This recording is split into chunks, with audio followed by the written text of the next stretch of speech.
Start ఏం చెప్తారంటే బీసీలకు సంబంధించిన అంశం రాష్ట్రంలో ఒక్కొక్క రోజు ఒక్కొక్క మలుపు తిరుగుతూ ఉంది. సో ఈరోజు ప్రెస్ మీట్ కూడా పెట్టి ఏం చెప్పదలుచుకున్నారు? ఒక్కొక్కటి కాదు, బీసీలకు ఇలా ఒకటి గుర్తుపెట్టుకోండి. రాష్ట్ర ముఖ్యమంత్రి రేవంత్ రెడ్డి గారు బీసీల మీద చిత్తశుద్ధితోనే మా రాహుల్ గాంధీ గారి ఆదేశాల మేరకు కామారెడ్డి డిక్లరేషన్ బీసీలకు ఖచ్చితంగా కులగణన చేసి బీసీల జనాభా నిష్పత్తి ప్రకారము వాళ్ళకు రిజర్వేషన్లు ఖచ్చితంగా ఇవ్వాలని చెప్పి మా హైకమాండ్ మా రాహుల్ గాంధీ గారి ఆదేశాలు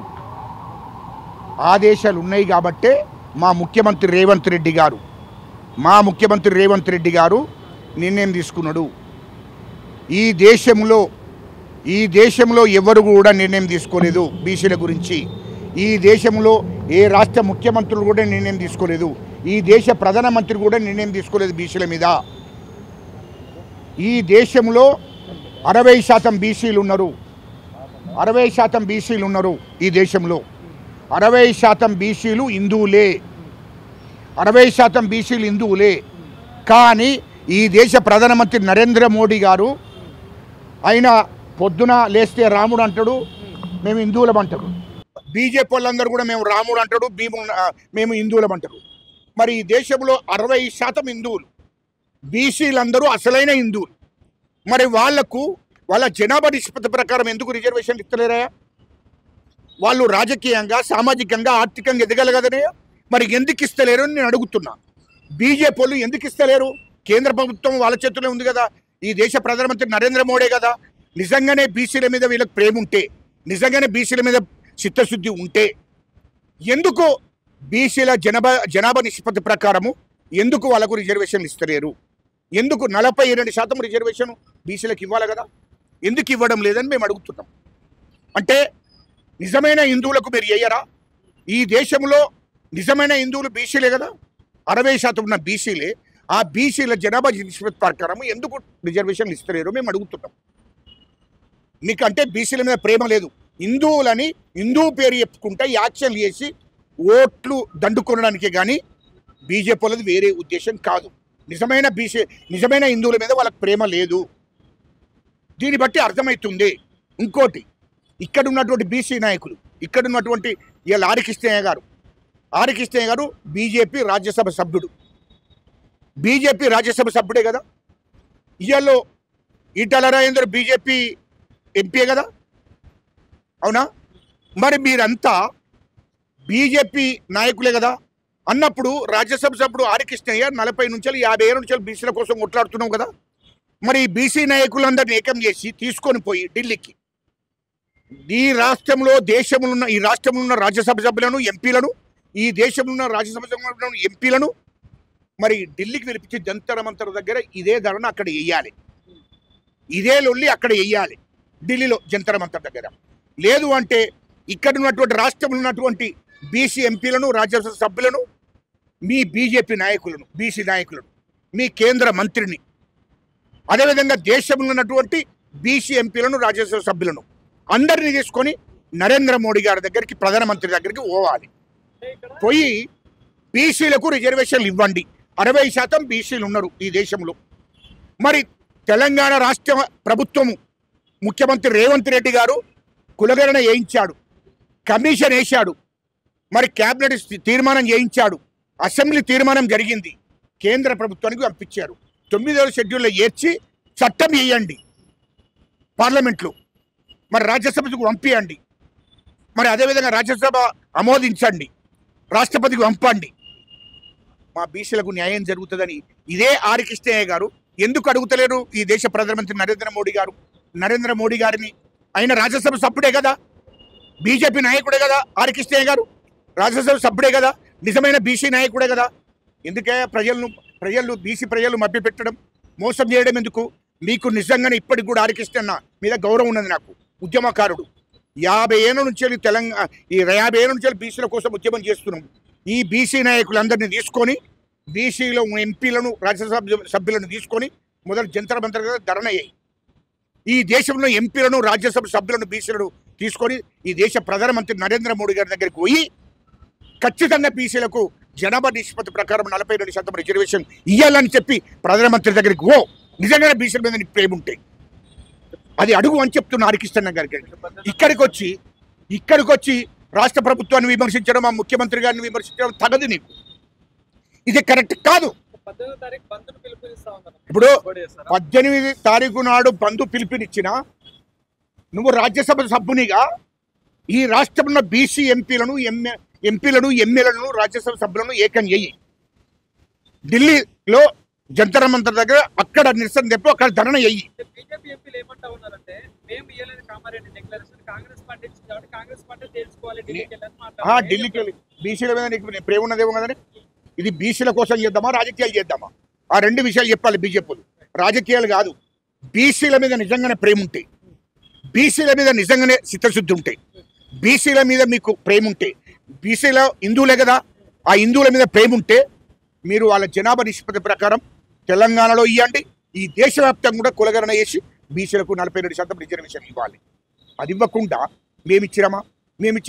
ఇప్పుడు కాదు పోరాటం, ఇది ఇలాంటిది కాదు. ఇవాళ దాదాపు 40-50 ఏళ్ళ పోరాటం ఇది. మండల కమిషన్ ఉండే అప్పటి నుండి పోరాటం ఇదంతా. ఇప్పటిది కాదు బీసీల పోరాటం.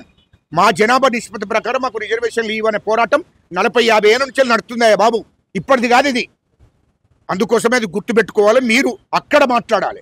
హరికృష్ణ గారు ఢిల్లీలో మాట్లాడు, హరికృష్ణ గారు అక్కడ నువ్వు జంతర్ మంతర్ ధర్నా చేయి, అక్కడ ప్రధానమంత్రి నరేంద్ర మోడీ గారిని కలిసి అక్కడ పార్లమెంట్లో బిల్లు పెట్టమని. దాన్ని అట్లా చూసుకోవాలి. కానీ ఇష్టం వచ్చినట్టు ఇక్కడ వేసి మా రాష్ట్ర ప్రభుత్వాన్ని బదనం చేయడం, మా ముఖ్యమంత్రి గారు చిత్తశుద్ధితోని నిజంగానే మా ముఖ్యమంత్రి గారికి ప్రేమ లేకపోతే కులగణన ఎట్లా చేయిస్తాడా? ఈ దేశంలో ఏ రాష్ట్రాలన్నా ముఖ్యమంత్రులు వేయించారా? ఈ దేశ ప్రధానమంత్రి కులగణన వేయించాడా? కానీ మా రాష్ట్ర ముఖ్యమంత్రి రేవంత్ రెడ్డి గారు దమ్మున్న నాయకుడు, కులగణన వేయించి బీసీలకు రిజర్వేషన్లు ఇవ్వాలి ఖచ్చితంగా చెప్పి కులగణన వేయించాడు, కమిషన్ వేశాడు, క్యాబినెట్ తీర్మానం చేయించాడు, అసెంబ్లీ తీర్మానం చేయించాడు, జీవో తీశాడు, గవర్నర్కి పంపాడు, కేంద్ర ప్రభుత్వానికి పంపాడు. దీన్ని అడ్డుకునే కార్యక్రమం ఎవరు? కేటీఆర్, కేసీఆర్, హరీష్ రావు ఇంట్లో కూర్చుండి, ఆ ఫామ్ హౌస్లో కూర్చుండి కుతంత్రాలు చేసి హైకోర్టు ద్వారా దీన్ని ఖచ్చితంగా 42% రిజర్వేషన్లు ఆపాలని కుతంత్రాలు చేశారు. ఎందుకంటే కేసీఆర్, కేటీఆర్, హరీష్ రావు దొర, ఆ దొరలకు అహంకారం ఎక్కువ. బీసీలు డెవలప్ కాకూడదు, బీసీలు రాజకీయంగా, ఆర్థికంగా, సామాజికంగా ఎదగకూడదు.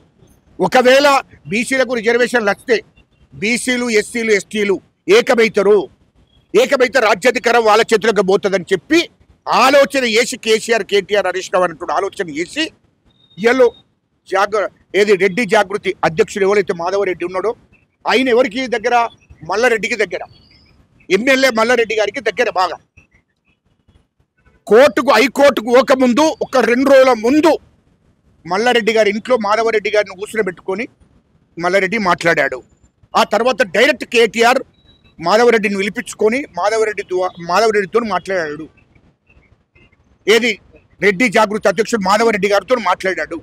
ఆయన ₹1 కోటి నీకు ఇస్తా, నువ్వు హైకోర్టుకు పోయి ఈ 42% రిజర్వేషన్ ఆపాలి, నువ్వు హైకోర్టుకు వెళ్ళాలి అని చెప్పి మాధవరెడ్డిని పంపించాడు.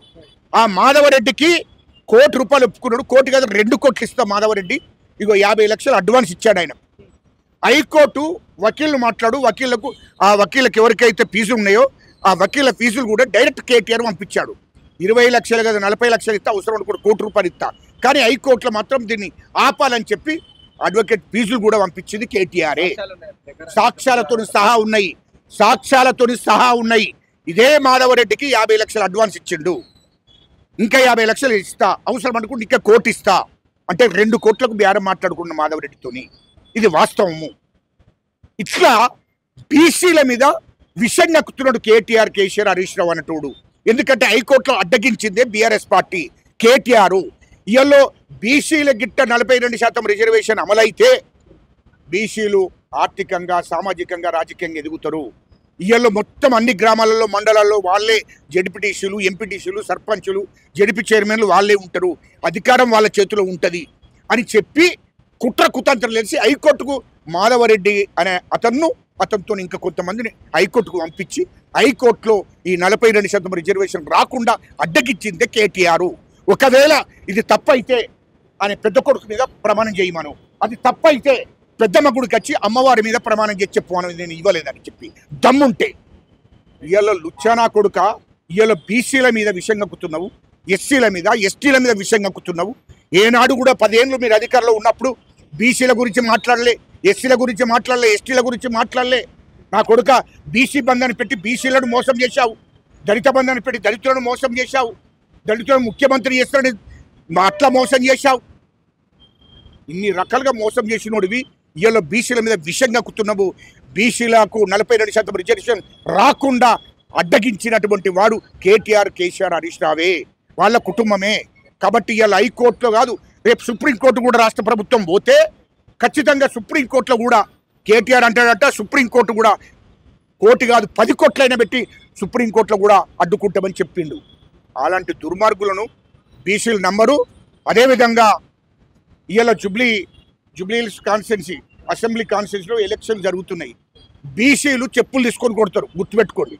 ఎస్సీలు ఎస్టీలు తరిమేస్తారు. డిపాజిట్ కూడా దక్కది బీఆర్ఎస్కు.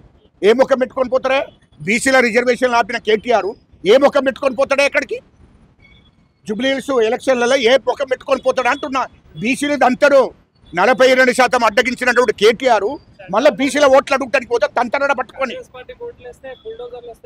బుల్లోదర్ అంటే మీకు ఏమైనా అది లేకుండా మాట్లాడుతున్నారా? మీరేమన్నా ఆలోచన ఏంద్రయ్యా? కేటీఆర్ అన్నట్టు ఆడోళ్ళు లుచ్చానా కొడుకు, మీకు తెలియదు అవే బాబు? ఆడోళ్ళు లుచ్చానా కొడుకు రాష్ట్రాన్ని దోషిన కుటుంబం. అది 3 లక్షల కోట్లు దోషిర్రయ్యా. కాళేశ్వరం ప్రాజెక్టు అందులో దోషిర్రయ్యా. మొత్తం 30,000 ఎకరాలు కబ్జా పెట్టిర్రయ్యా. రాష్ట్రాన్ని మొత్తం నాశనం చేసిన కుటుంబం కేసీఆర్ కుటుంబం, కేటీఆర్ కుటుంబం. వాడు ఎట్లా చెప్తారే, వాడిని ఎట్లా నమ్ముతారే ప్రజలు? జూబ్లీహిల్స్ ప్రజలు ఎట్లా నమ్ముతారే? ఆ జూబ్లీహిల్స్ కాన్స్టిట్యున్సీ ప్రజలు ఎట్లా నమ్ముతారు వాళ్ళను అంటున్నా నేను.